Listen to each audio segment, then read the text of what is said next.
बिस्मिल्लाहिर्रहमानिर्रहीम। अस्सलामुअलैकुम नाजरीन कराम, नई वीडियो में आपको खुश आमदीद कहते हैं। बदलों का आगाज कर दिया गया है। रिवेंज इस वक्त इस हुकूमत के सर पर सवार हो चुका है और आगाज एक मेजर जनरल के कोर्ट मार्शल से करने की इस वक्त बाज़गश्त सुनाई दे रही है। अब कौन कौन पकड़ में आएगा और इस संगीन सूरत हाल में किस तरह कप्तान का कहा 100% सच साबित हो चुका है और इस पूरे के पूरे मामले में इस संगीन सूरत हाल में जो संगीन खेल खेला जा रहा है ये बहुत खतरनाक है। और आगाज ये है तो इख्तिताम क्या होगा, ये ज्यादा इंपॉर्टेंट है, जिस पर हम आज की वीडियो में बात करेंगे। नाज़रीन इकराम, पाकिस्तान की अफवाज पाकिस्तान के इदारों के खिलाफ हर्जा सराई इस वक्त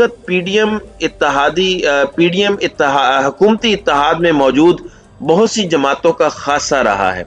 वो इसमें बड़े एक्सपर्ट थे और एक्सपर्ट हैं, लेकिन इनका एक और खासा भी है, खुसूसन नून लीग का, कि ये जरूरत के वक्त आपके पांव पकड़ते हैं, जरूरत पूरी हो जाए तो आपका गला भी पकड़ लेते हैं और ये कुछ भी कर सकते हैं। ये वो जनरल बाजवा जिन्हें गुजरांवाला जलसे में नवाज शरीफ पाकिस्तान के तमाम मसाइल की जड़, पाकिस्तान की हर तबाही का जिम्मेदार करार देते थे, उसी जनरल बाजवा को पिछले 8 महीने में इनका सल्यूट मारने का दिल भी किया कि इतने बेहतरीन जर्नैल, इतना बेहतरीन आदमी है, जमहूरियत के लिए इसकी ये खिदमात हैं, वो खिदमात हैं। हकीकत यह है कि ये पाकिस्तान के इदारों को कमजोर करना चाहते हैं और इसके हवाले से बहुत दफा खान साहब बात कर चुके हैं और अब इंतकाम की आग भड़काने की तैयारियां जोर पकड़ रही हैं।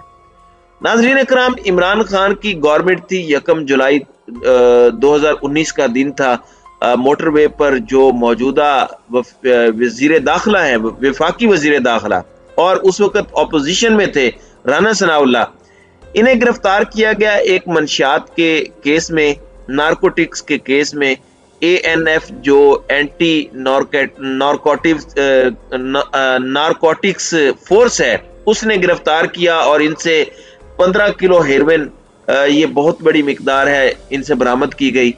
इल्जाम लगाने वालों में सर फहरिस्त कौन थे, जिन्होंने प्रेस कॉन्फ्रेंस भी की? शहरयार अफरीदी थे और उस वक्त एक सर्विंग मेजर जनरल DG थे, director general anti narcotics force के।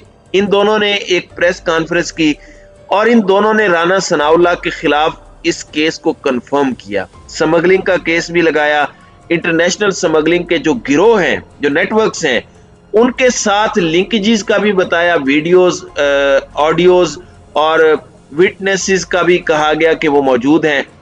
अब यहाँ पर जो राना सनाउल्लाह या फिर अपोजिशन जो उस वक्त की थी, या नून लीगी और उनके हामी सहाफियों का मौकफ ये है कि 6 महीने जब राना सनाउल्लाह जेल में रहे तो उनके साथ बहुत बदतर सलूक किया गया। उन्हें डेथ सेल में, जो सजाए मौत के मुजरमों का सेल होता है, उसमें रखा गया और ये परसेप्शन बनाई इन्होंने उस वक्त भी कि राना सनाउल्लाह को सिर्फ विक्टिमाइज किया गया, सबको डराने के लिए। और इनका मौकफ ये था कि राना सनाउल्लाह को झूठे केस में फंसाया गया।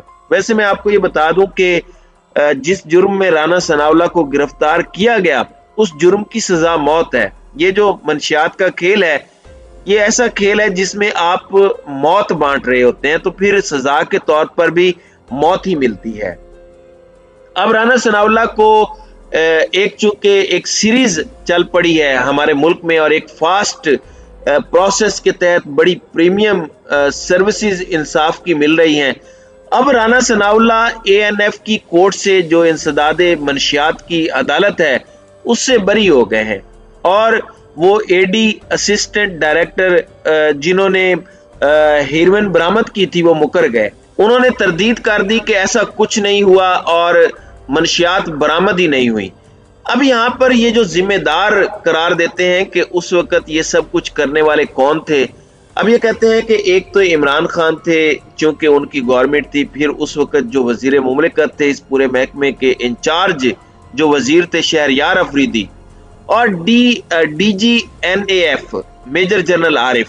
अब मेजर जनरल साहब को जब 19 अक्टूबर 2018 को तैनात किया गया تو اس وقت کی یہ خبر تھی کہ ڈرگ مافیا کی راتوں کی نیندیں حرام ہو گئیں.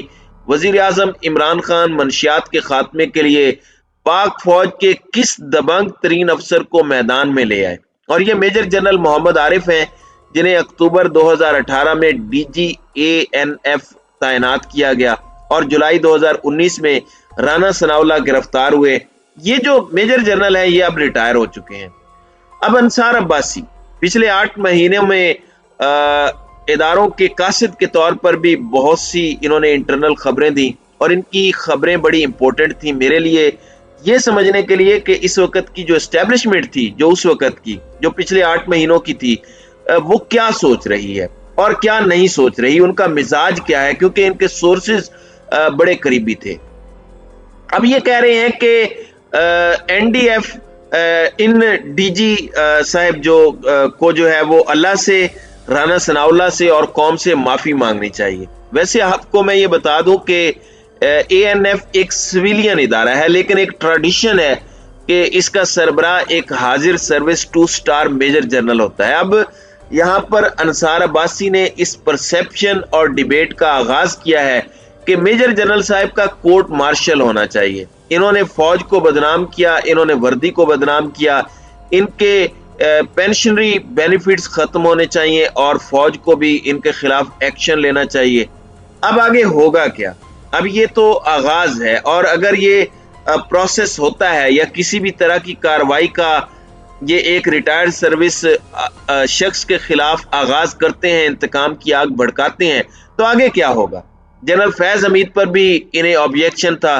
پھر میجر جنرل عرفان ملک تھے جن پر نواز شریف نے الزام لگایا تھا کہ انہوں نے مریم نواز کو کہا کہ ہم آپ کو کرش کر دیں گے، یہ سب ہو گیا.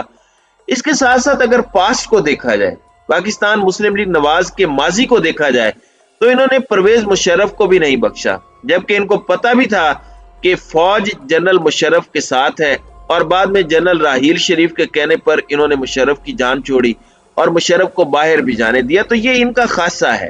اب اگر ایسا ہو جاتا ہے تو کیا اس کے بعد جنرل فیض کے کورٹ مارشل کی یہ بات کریں گے یا ان کے خلاف کارروائی کی بات کریں گے؟ پھر اس طرح تو جنرل قمر جاوید باجوہ کی بھی باری آ سکتی ہے، یا پھر جس سیاسی پارٹی کو کوئی بھی افسر اچھا نہیں لگتا اس افسر کو نشانہ بنایا جا سکتا ہے.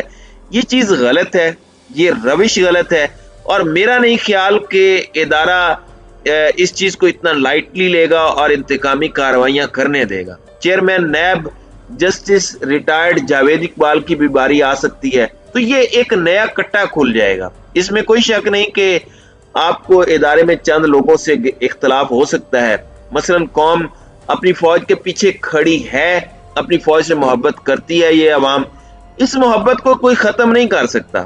آپ دیکھ لیں ہمارے چیف بھارت کی LOC پر گئے تو قوم کا کیا رد عمل تھا، ہمارے آرمی چیف ارشد شریف شہید کی والدہ کے پاس گئے تو کتنا خیر مقدم کیا، انصاف کر دیا، تو پھر کتنا پیار ملے گا. یہ آرمی چیف کے لیے بھی میسج ہے.